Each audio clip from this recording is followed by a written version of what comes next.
Good evening, everyone, and thank you so much for coming and joining us for this IDF Forum, Zebra Fit for Life, Session 3 of 3.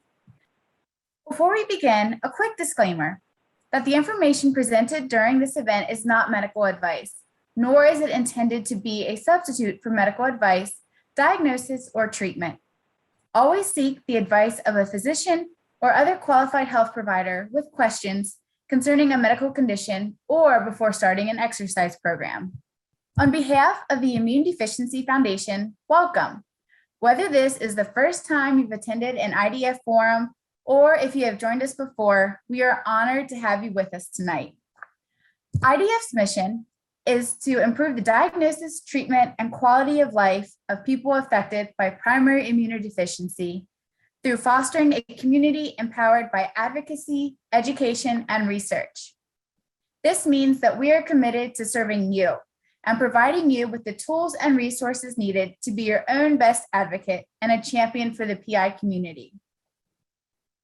It is by offering these tools and resources that IDF can fulfill its vision of seeking to ensure that everyone in the US affected by PI has a fully informed understanding of the PI diagnosis that affects them, all available treatment options, the expected standard of care, and all of their opportunities for connection and support within the PI community. IDF forums are made possible by our wonderful sponsors. It is due to their partnerships and contribution that IDF is able to provide programs such as this one and services to the PI community. Thank you to our 2021 sponsors, CSL Behring, Grifols, Takeda, Horizon Therapeutics, Ophtha Pharma, Accredo, Adma Biologics, Bioproducts Laboratory, Farming Healthcare, X4 Pharmaceuticals, Kedrion Biopharma, and Solio Health. Now I would like to introduce and welcome our presenter, Dr. Linda Chiza. Dr. Chiza earned her Bachelor of Science degree from Texas Women's University. She earned both her master's degree and Doctor of Science degree, Neurology, from Rocky Mountain University of Health Professions. Dr. Chiza has worked in many physical therapy settings and had the opportunity to work with people with orthopedic injuries and surgeries, people with neurologic conditions, multiple sclerosis, Parkinson's disease, dementia, stroke, spinal cord injury, myasthenia gravis, Huntington disease, amyotrophic lateral sclerosis, vestibular and balance deficits, and pediatrics with many different diagnoses. She has taught in the entry-level physical therapy programs at the University of Colorado and Texas Women's University. Her content area was neurology and neurologic diseases, diagnoses. After retiring from teaching, Dr. Chiza now works for her professional organization, American Physical Therapy Association. She is the lead accreditation specialist for residency and fellowship education. Please join me in welcoming Dr. Chiza. Dr. Chiza, it's all yours. Thank you so much for having me once again.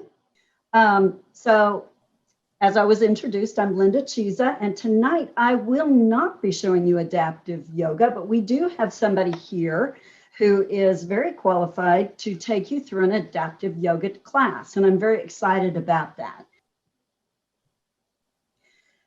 The adaptive yoga that I participate in and other types of yoga, I am participating in through Mindset Fitness and Yoga. Mindset Fitness and Yoga is owned and operated by Travis Earhart. He's been a personal trainer for over 25 years. And for 20 years, he's been specializing in working with people with MS. Travis was the director of a wellness program for the National MS Society for the Fort Worth, Texas chapter. And he developed a unique and award-winning personal training program for people living with MS. He also facilitates a yoga, Tai Chi, and aquatics program within the 33 county area for people with MS. Travis's approach is based on a quote from Arthur Ashe: start where you are, use what you have, and do what you can do. Mindset Fitness and Yoga Studio is located in the heart of Fort Worth, Texas.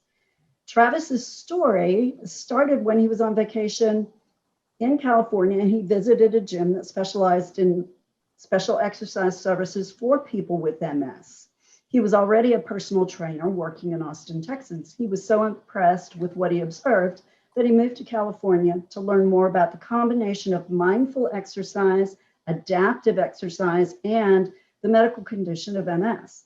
The philosophy that drives him is that you don't need a lot of expensive equipment to accomplish people's goals. As his personal training classes grew, he was able to expand his program to include yoga, adaptive yoga, and Tai Chi.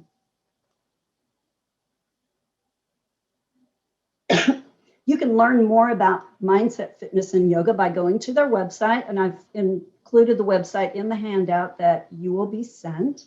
Their services include personal training, circuit training, gentle fitness classes, power plates, yoga, Tai Chi, meditation, adaptive services, corporate wellness, and community involvement. So we're going to talk about Edwina Taylor. She is the woman who's going to be conducting the adaptive yoga class for us in just a couple of minutes. She has completed 200 hours of instruction with an emphasis in adaptive yoga. She's taught yoga since 2018. She herself went to Mindset to get help for stiffness and flexibility. She started with Mindset's gentle adaptive yoga series, and she moved on to take the Hatha yoga classes. And then she was inspired to take the teacher training through Mindset. She is a phenomenal yoga teacher, by the way. She teaches yoga stretch, yin and restorative classes several times a week. She also hosts a community yoga in the park and meditation walks at local Fort Worth parks. Edwina coaches private clients and facilitates weekly wellness classes at local businesses. She's taught over 500 yoga classes. So at the end of her wonderful class that you are going to get to participate in, I am happy to answer questions related to topics such as exercise, physical activity, the benefits of yoga or any other sorts of activities, and what perhaps you might do if you have certain medical conditions or diagnoses to which you are concerned. So having said that, I would like to turn it over to Edwina to lead us in the class. Hi, everybody. I hope y'all can hear me. And if you've been sitting all day, then this is going to be really good for you. So let me adjust everything here, because I wish I'd have known something like this existed when I was working, because it would have saved my back a lot. So hopefully everybody's in a nice solid chair without rotors, and hopefully without arms. But if there's arms, we can adjust, or we can move forward. So first of all, we're not going to take long. Let's just get with our breath, get some movement going.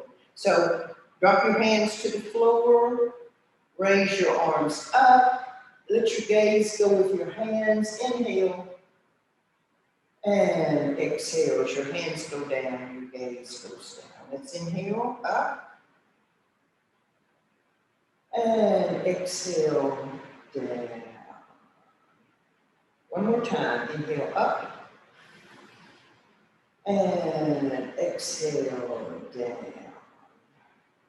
And we're going to get some movement for the back, because I know that's what hurt me the entire time. So kind of scoot up, not at the edge of your chair, but a little bit so you can get some movement. We're sitting up straight. We're bringing our hands down, and then we're going to bring our arms up and over. And as they come up, we're rounding our back down. Let the hands drop to the floor. We still have a rounded back here. Still rounded back. And then we're bringing the hands forward as we slowly raise up. We're sitting up straight with the hands to the ceiling, and we are bringing the hands down to the floor as we round the back. We're doing this really slow. Come up again. Really slow. One more time, the hands are going down to the floor. We're rounding our back. And when we're down here, let's stay here. So our back is rounded, our hands are on top of the knee. And if y'all done any yoga, we're gonna go down to forward fold. So our feet are wide apart, we brought our hands between our legs. And if your fingers are touching the floor, that's okay. But make sure that your back is pretty straight here. We're not rounding down, our back is flat, our gaze is to the floor. And now let's bring our arms out where our elbows are resting on our knee and our hands are dangling on the outside. Flat back, you should be feeling a good stretch in that low back. But if you've been sitting long, you should feel pretty good. Let's bring our hands to the top of the knee and let's press up. We're sitting straight up. And let's take a breath and let's go back down. But we're not going all the way down, we're just going to that half fold, hands on the knees. Our chest is parallel to the floor, gaze is to the floor. We're just letting that low back get some lessen of the tension that we have in it. Taking a couple of breaths, let's push up. And now come to stillness. And scoot back. Let's let one hand, my hand is going to be my right, it's going to grasp the edge of the chair. And I'm not fully seated back. I'm a little bit away from the back, but I'm a little close to being on the edge. So we want to have a firm foundation, right hand on the edge of the chair. Let's raise that left hand to the ceiling. And right now we're sitting up straight, and before we go over into side bend, let's stretch those fingers to the ceiling, stretch. Now, go over in a gentle side bend. Don't try to tilt over. We're just looking for a curve here in the ribs, just to get some movement here. And we can stretch that upper hand that's in the air. You can get some movement in there to stretch down into the ribs. And let's come back up. Let's bring that left hand down to the edge. Bring that right hand up to the ceiling. And we're stretching those fingers up, up, up. And now we're side bending to the left with that right hand in the air, getting some movement. Movement. And let's bring it back up and somersault down. And now let's just get somersault to one side bend and come down. Let's somersault to the other side and somersault one. And now come back to center. Let's come to stillness. Both hands are down. Let's take a breath. Let's bring both hands up to the ceiling. And now we're going to twist to the right. And if your chair is like mine, that right hand can come down and go to the back of the chair as my left hand goes to the right side of the chair. So my right arm is twisted back, it's over the side. If you have too high a back, then just bring that arm, scoot up a little bit and twist inside the seat. If the chair back is too high. So we're twisting to the right. It's not a hard twist, just a gentle twist. Let's come forward, swing the arms up to the ceiling. And now we're swinging down to the left. Left arm goes behind the chair back. Right arm grasps the left side. Keeping the back straight. Going back to the breath. And now let's come forward, lift the hands again, and hands go to the knees.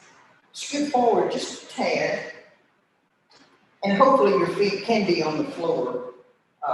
If not, then hopefully at your studio where you go and have blocks that you could place your feet on. So we're sitting up straight, hands on our knees. We're going to do cat and cow now. Sitting up straight, we're first going to go to cow, which is going to be a straight back as we hinge forward. We're getting some stretch here in the low back. So we're just flat back, hinge forward, stretching low back. And now to complete the cow that is usually done on your tabletop, hands and knees, let's pull that chin up, jump that chin forward.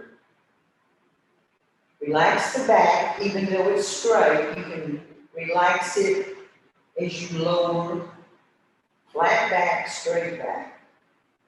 And now just a general movement with pulling the shoulders back. Deliberately pull the shoulders back and hold just for a second. So we're in cow.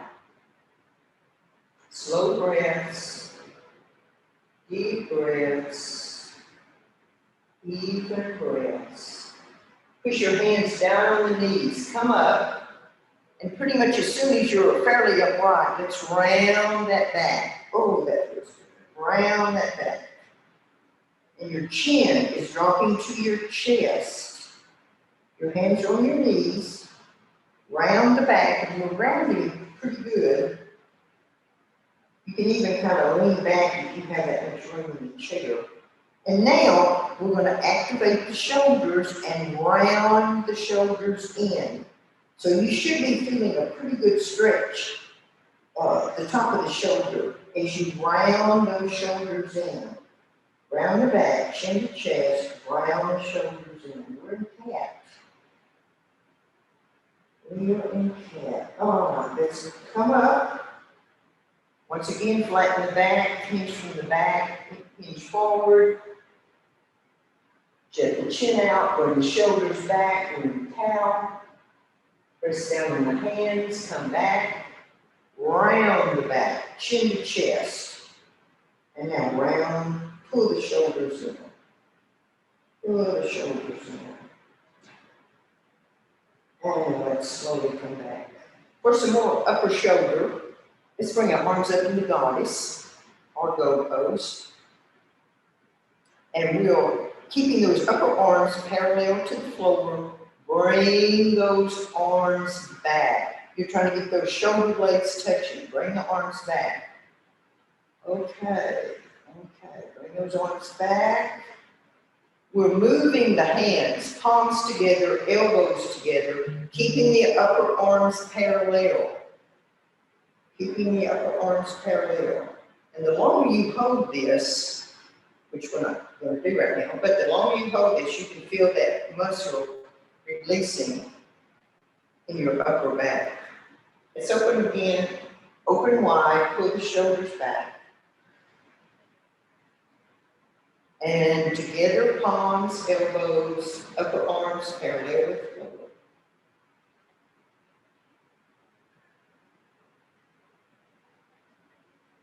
And we'll slowly come down, release, and let's roll the shoulders.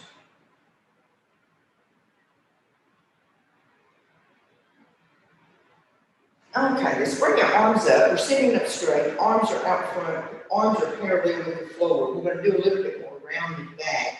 But here, we are going to, we're sitting up straight, arms forward, and now we're moving the hands forward as we round the back. Head between the arms here. Arms are parallel to the floor. Head between the arms looking down to the floor. And then we're pulling back, straightening up, arms still parallel. Fingers are going forward, arms parallel, head comes between the arms with that rounded back. Come up. One more time. Hands are moving forward, arms are parallel to the floor, head between the upper arms as you round the back. And come up, bring the hands down. Work on the legs some for those hamstrings. So let's place our left foot out, left foot flexed, and we are at the edge of the chair. So we're at the edge of the chair, and my hands are on each side of the grasping so we don't swish off of here. Flex the foot, And now we are going to put your right hand on that right knee. You keep their left hand on the chair. And we are hinging with a flat back over that outstretched left leg. Okay, that's what you know. We're trying to keep a flat back here. We're not rounding the back. Trying to keep a flat back. Flex foot. And we're breathing. We are breathing.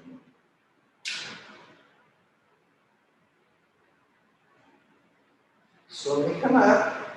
Extend that left leg, let's straighten the right, flex the foot, left hand on that left knee, straight back, hinge forward over that extended right leg, flat back. And you're probably noticing one's a little bit tougher than the other. Flat back, hinging forward.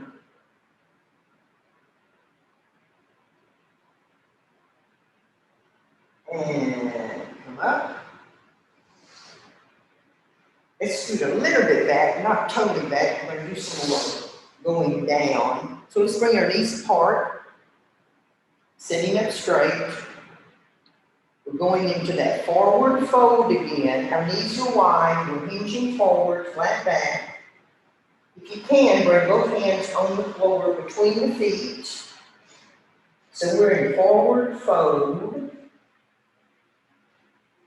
And now that right hand is on the floor right in front of your face, and we're lifting that left arm up to the ceiling. We're twisting, okay. Twisting right hand to the ceiling. And come down. Take a breath. Left hand goes in front of your face, and we're coming up. And bring that right hand down. Left arm up again. And down. And right hand to the ceiling as you twist. And come down. Come up.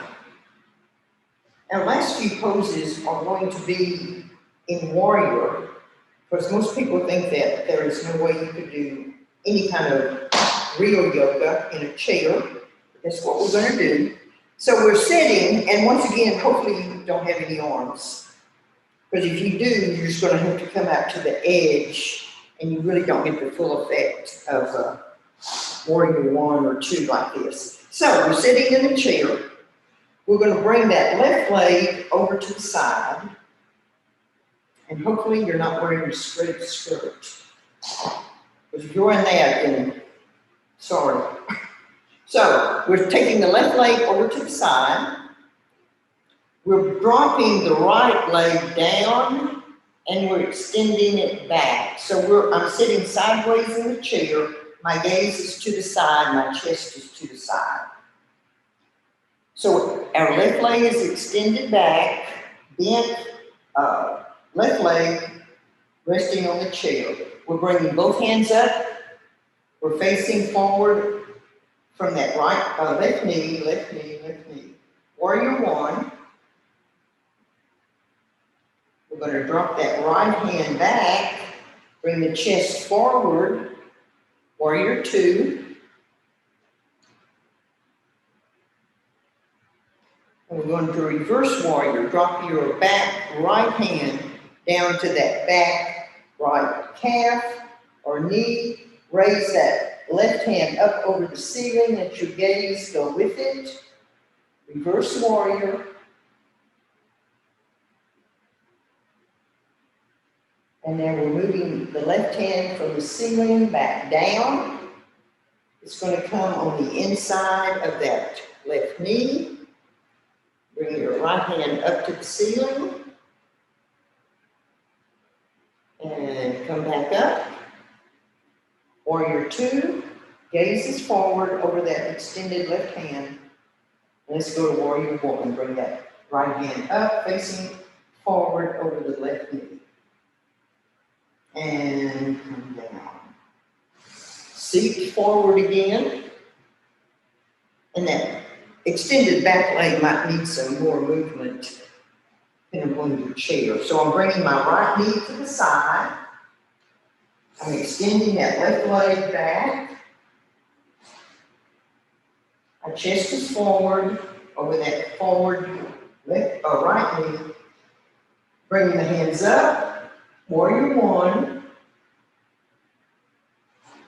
And if you can really get a good stretch on that back leg, this is really a good quad stretch in this position. Warrior two, left hand drops back, chest goes to the side. Gaze goes extended over those right fingers. Let's go to reverse warrior. Left hand goes down to the leg. Right hand goes up to the ceiling, gaze goes with it.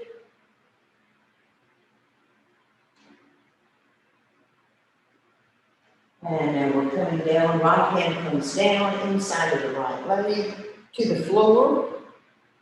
Left hand goes up in the air. Hopefully your chest is pretty much facing the front as opposed to the floor.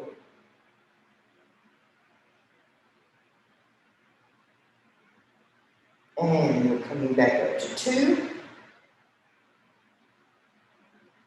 Let's swing up to one.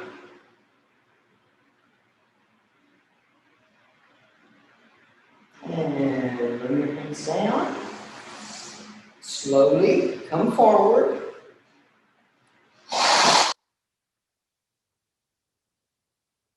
Let's bring the feet forward, both of them on the heels. And this time, make sure that you are steady. This might be easy to slip out of. But instead of doing single leg, we're going to do both. So flat back, hinge from the back, and we're not trying to touch the nose to the knee. All we're wanting is a back stretch here. So flat back, hinge from the hips. You should be feeling the low back stretch, hamstring, and calf.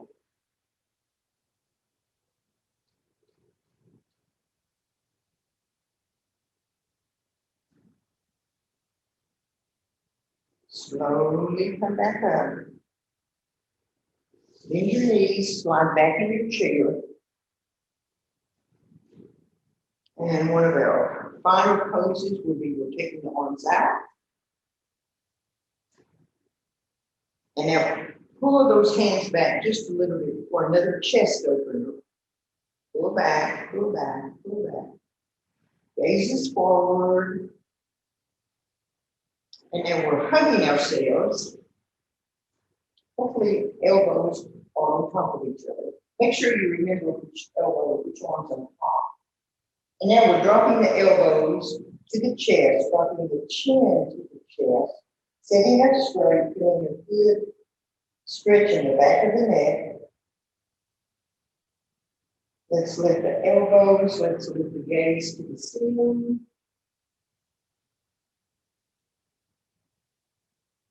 Let's lower again. Lower the elbows, lower the chin, trying to keep the back straight. Let's come up, open the arms. Remember which arm is on top. Let's hug ourselves again. Elbows on top of one another. Drop the elbows to the chest, drop the chin to the chest. Back is straight. Get the elbows, the chin to the ceiling. And come back down, the elbows and chin down. And come up, let's open. And let's close. Thank y'all, and I hope y'all got some benefit, and I hope you can take some of this into your real life. Thank you, Linda. Thank you very much, Edwina. That was an excellent example of an adaptive yoga class done from a chair. So thank you again for sharing such wonderful information with us, Dr. Chiza, Travis, and Edwina. And now I have the honor to turn it over to my colleague, Kathy Antela, and who's going to do the question and answers. Kathy?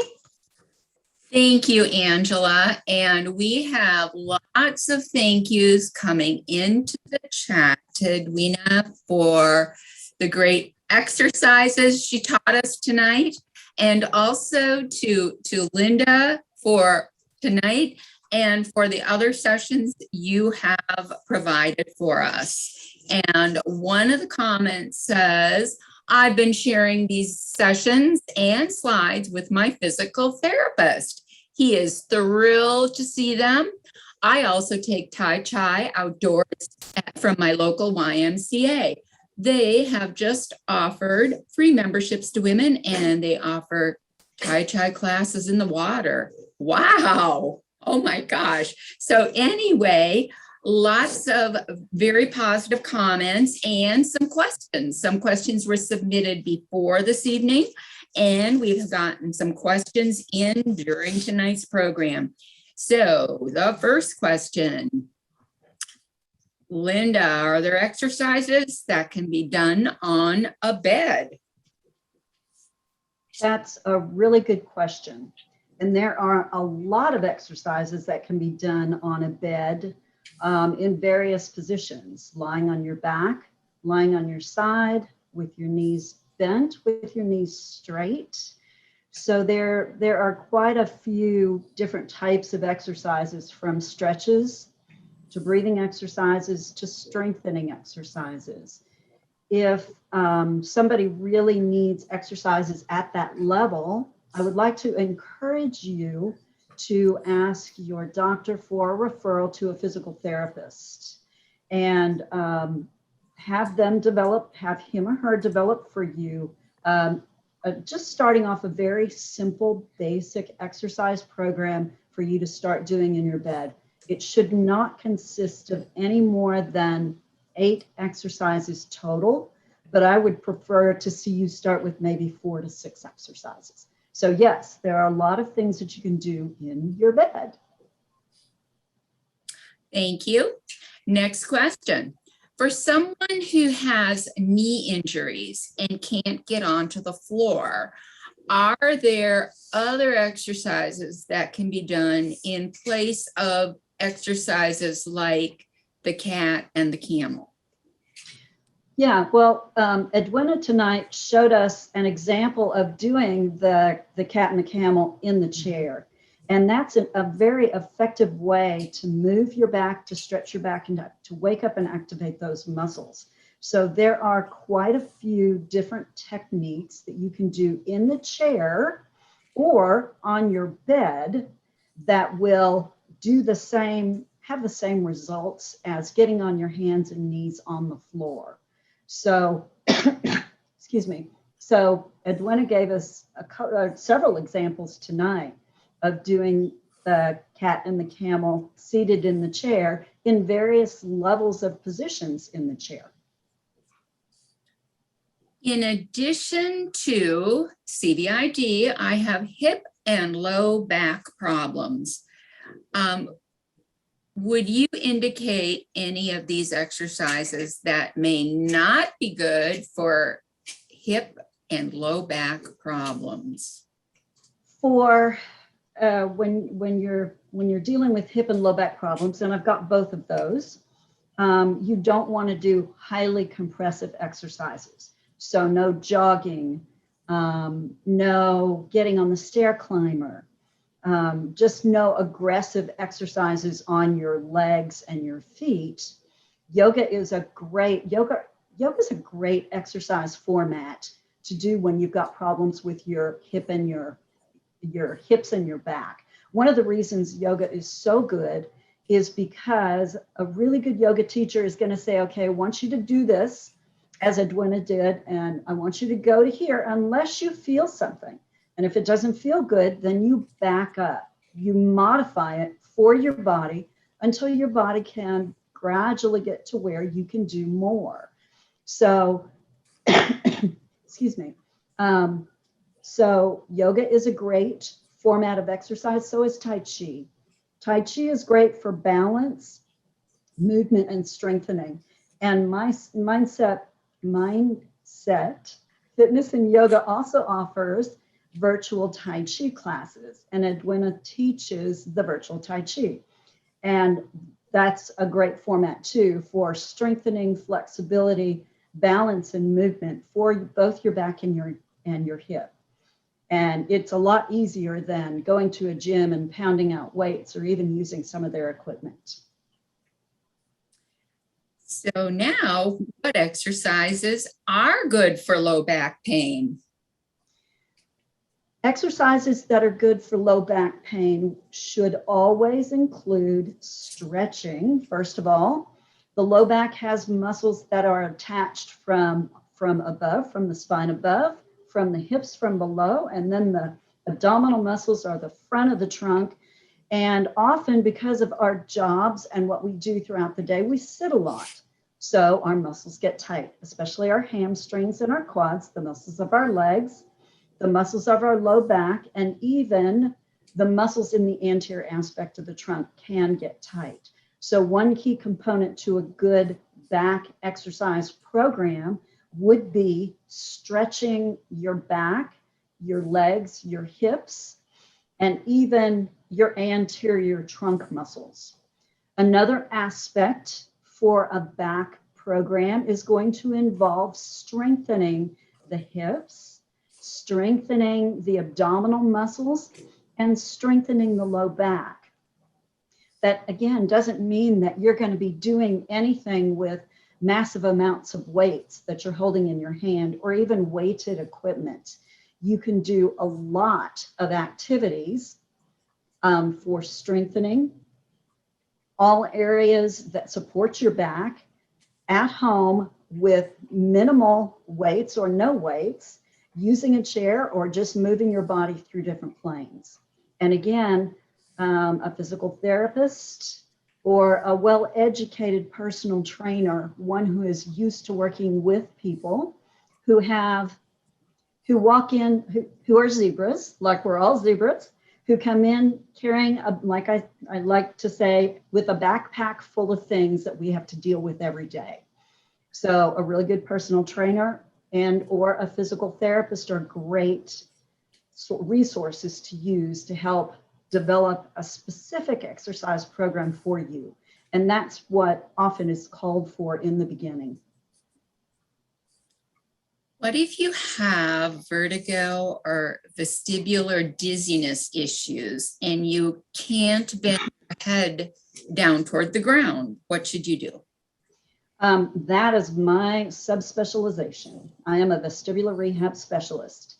If you have dizziness and are not able to move your head down, bend your head forward or go side to side, turn your head sideways, you need to find a vestibular rehab specialist. You can do that by going to www.apta.org, find the Find a PT button, put in your zip code, and specify that you want a neurologic specialist, because a vestibular specialist is a subspecialty of neurology, and then see what pops up in your area.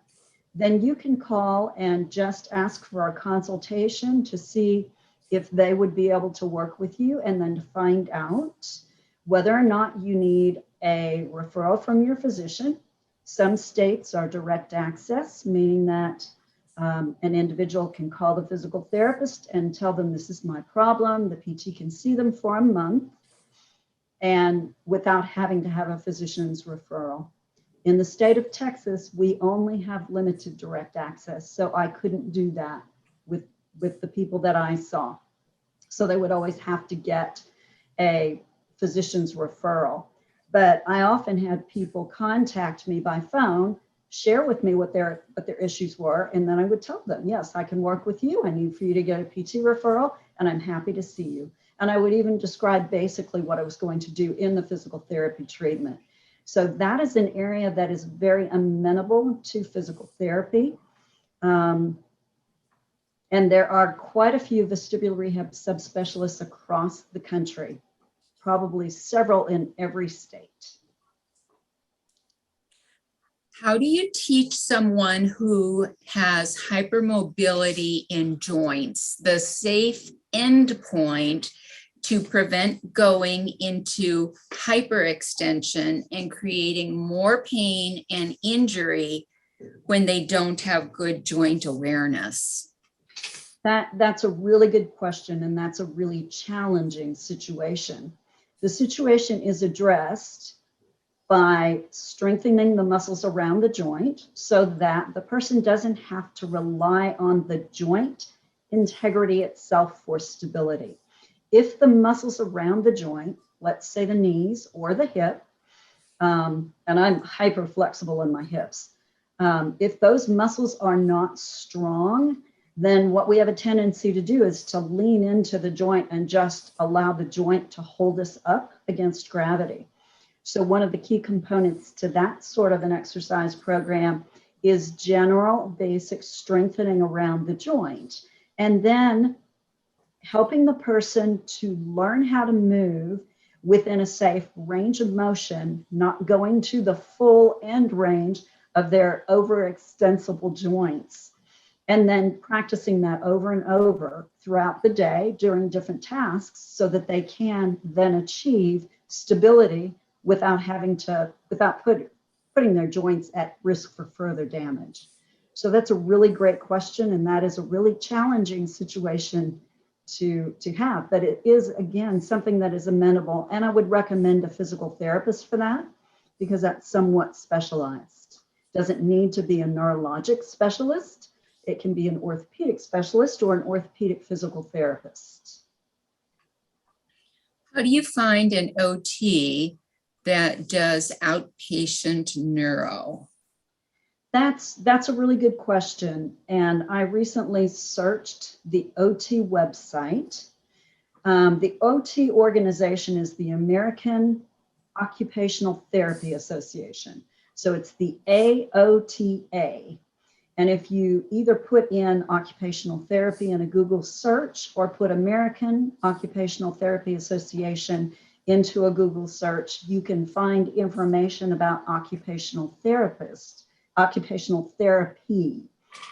I did not find on their website a find an OT button, but I'm sure on their website they have a contact us section area where you can send them a question. You can send them an email. And my suggestion would be to send them a specific email. I'm looking for an occupational therapist who has an interest or an area of specialization in neurology, and tell them your city and your state. And they'll contact you with resources in that area.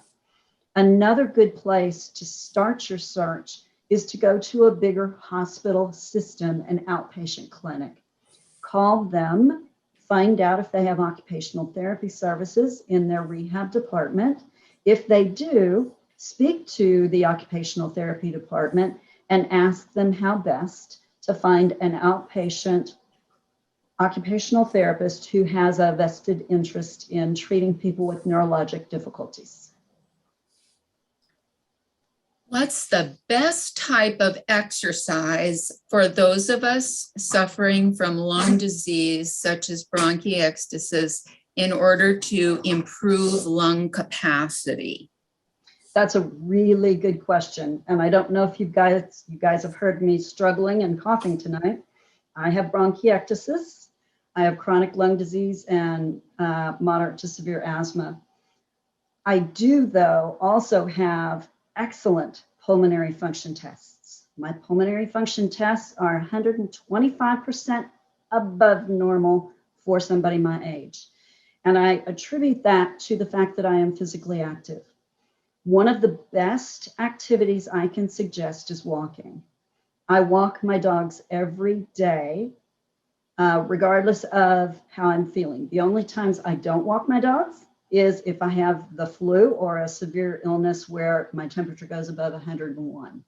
Studies have shown that if you have a cold or an upper respiratory infection with just with a fever under 100, walking can help you get through the infection a little faster. Now that's normal people. I don't know how that might go for people like us who take forever to recover from an infection. But I can tell you, my pulmonologist is absolutely amazed at my lung capacity.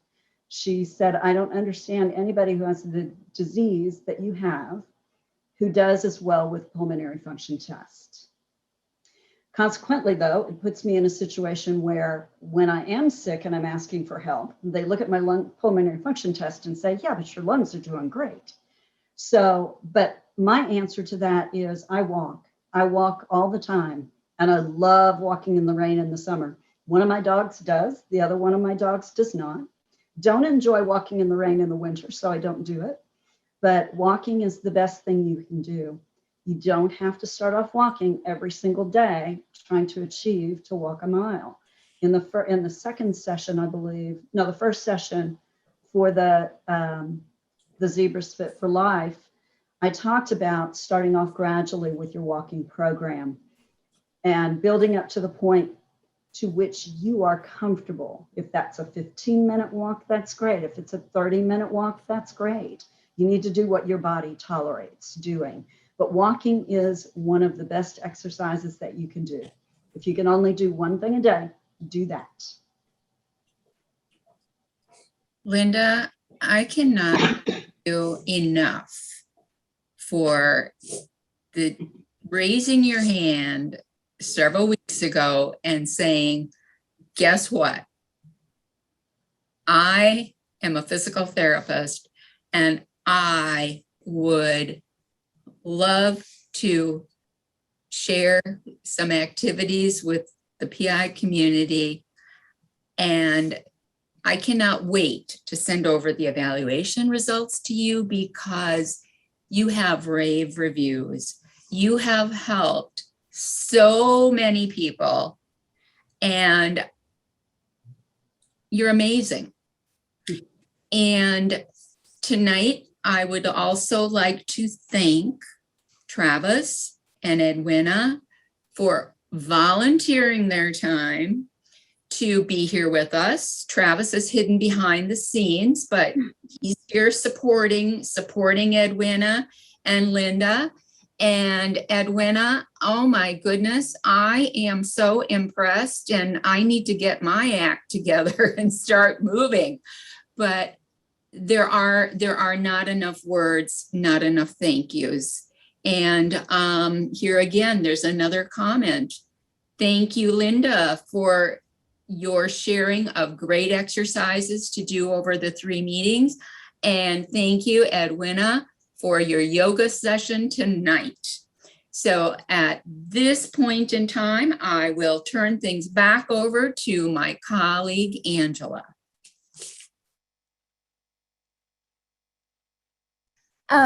So I just want to say I totally agree. Thank you, Linda, Travis, and Edwina. It definitely was great tonight. And now I would also like to take the time to thank you again to all of today's feature sponsored. We are honored that you have been able to join us and share information about your resources with us. So thank you again to CSL Behring, Grifols, Takeda, Accredo, Farming, and Kedrion Biopharma. And once again, I would like to thank you. Thank you for joining us tonight. We hope that you found the information presented helpful. Please remember that IDF is here for you every step of the way on this journey. See you all next time and have a great evening.